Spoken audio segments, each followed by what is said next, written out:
যোৱাকালি ইংৰাজী 28 তাৰিখৰ পৰা অহাকালি 30 তাৰিখলৈকে কাৰ্বি আংলং জিলাৰ লাংহিন নগৰত 5টা জিলা সংগঠন যেনে কছাৰী সমাজ, বড়ো কৰ্মচাৰী সন্থা, ইউনাইটেড বড়ো পিপল অৰ্গেনাইজেশ্যন, কৃষক সন্থা আৰু বড়ো চিনে আৰ্টিষ্ট এছ'চিয়েশ্যন লগতে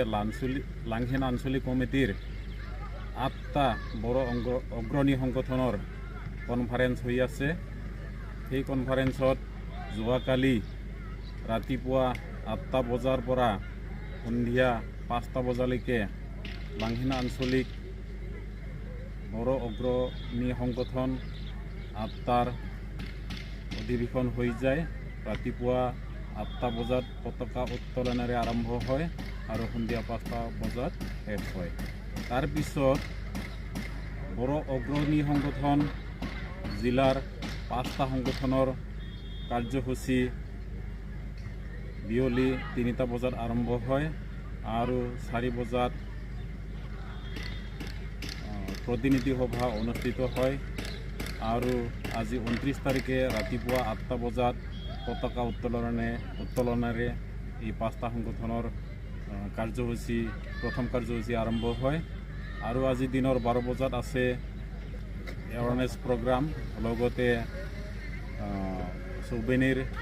উদ্বোধনী অনুষ্ঠান। আৰু এই এৱাৰনেছ প্ৰগ্ৰামত অসম গৌৰৱ মনোজ কুমাৰ বসুমতাৰী আহিব, তেখেত উপস্থিত থাকিব আৰু কৃষি সম্বন্ধে সজাগতা সভা অনুষ্ঠিত কৰিব। আৰু অহাকালি দিনৰ 12 বজাৰ পৰা 5টা অগ্ৰণী সংগঠনৰ মুকলি অধিৱেশন আৰম্ভ হ'ব। এই মুকলি অধিৱেশনত আমাৰ বহুতো গণ্যমান্য অতিথি, বিশিষ্ট ব্যক্তি, সাহিত্যিক লগতে ইণ্টেলেকচুৱেলসকল উপস্থিত থাকিব আৰু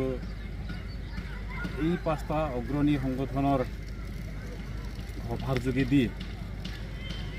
ৰাইজৰ মাজত সজাগতা সৃষ্টি, অৰ্থনৈতিক আৰু শৈক্ষিক দিশৰ আলোচনা কৰা হয় আৰু বড়ো সমাজখনক উন্নতিৰ পথলৈ কেনেকৈ আগবঢ়াই নিব তাৰ বিষয়ে বিশদভাৱে আলোচনা কৰা হয়। कार्बि आंलं जिल्ला गासै 9 बर' मोखां आफादफोरनि बोसोरारि जथुम्मा नैबे लांहिन नोगोरनि लांहिन पामगाव गोजौ फरायसालिनि गेलेग्रा फोथाराव सानथामनि हाबाफारि लानानै गाजा गोमजा बे बोसोरारि जथुम्माखौ खुंनाय जादों। थांनाय 28 तारिखनिफ्राय 28, 29, 30 डिसेम्बर 2025 दा मैया जिहेतु 28 तारिख बेवहाय लांहिन दखरा गासै बर' मोखां आफादफोरनि बोसोरारि जथुम्मानि गिबि खेब जादों। बेवहाय फुंनि हाबाफारि फिरफिला बिरहोनायजों लोगोसे गाव गावबागाव आफादफोरा थान्दै मेल जथुमदों। बिनि उनावनो बेलासिनि 4 रिंगायाव कार्बि आंलं जिल्ला गासै 9 बर' मोखां आफादफोरनि जेरै कछारी समाज, साख्रिआवला आफाद,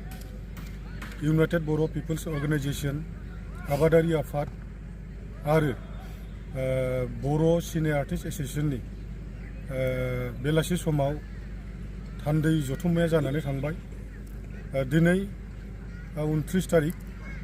बे 29 तारिखआव जोङो फुंनि हाबाफारि बायदियै आफादफोरनि 9 आफादफोरनि फिरफिला बिरहोनाय जादों। बिनि उनाव मुंख्लंफोरखौ गोसोखांनानै जोङो बेवहाय फिरफिला बिरहोनायजों लोगोसे बिबार बावनाय हाबाफारि जालांबाय इतिमध्ये। बेनि उनावनो जोंहा गोजोन आरो खौसेथिनि थाखाय फारौ बिरहोनाय हाबाफारि लानाय जादों। दा बेवहाय बिरहोगिरि हिसाबै जोंनि डक्टर प्रेमानन्द मुसाहारि साहित्य एकाडेमि एवार्डी बिथांनि आखाइजों जोङो गोजोन आरो खौसेथिनि फारौ बिरहोनाय बे हाबाफारियाबो जोब्बाय। बिनि उनाव दा जोङो थिग 11 बाजियाव 12 बाजियाव जोङो मोनसे सांग्रांथि मेल बेवहाय लानाय जादों, एवारनेस प्रग्राम लानाय जादों। रायजो राजाखौ जोङो मोनसे मोनफ्रोमबो बिथिङाव इक'नमिक मोनसे जौगाथाय लाबोनो थाखाय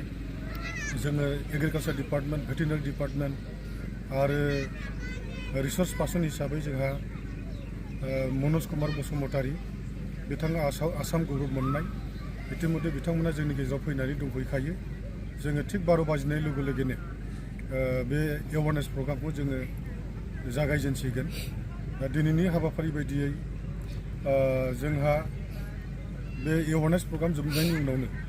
इन्टेलेक्सुवेल मोनसे मिटिं दङ बे थिग माने 3 बाजियाव जागोन दा जोङो नैबे मोनबा आफाद जथाय खुंनाय जिथु बोसोरारि जथुम्मा बिनि गेजेरजों जों मिजिंथिदों बर' हारिनि मोनफ्रोमबो बिथिङावनो फरायनायानो होन आबाद मावनायानो होन बा जोंनि कसारि समाजा बिखेखय जों समाजखौ बोरैहाय संस्कार खालामनो हागोन बोरैहाय जोङो जोंनि दानि जाखांफुनाय गथ' गथायफोरखौ जों बोरैहाय डिसिप्लिन भाबै बिथांमोनखौ जोङो आवगायहोलांनो हागोन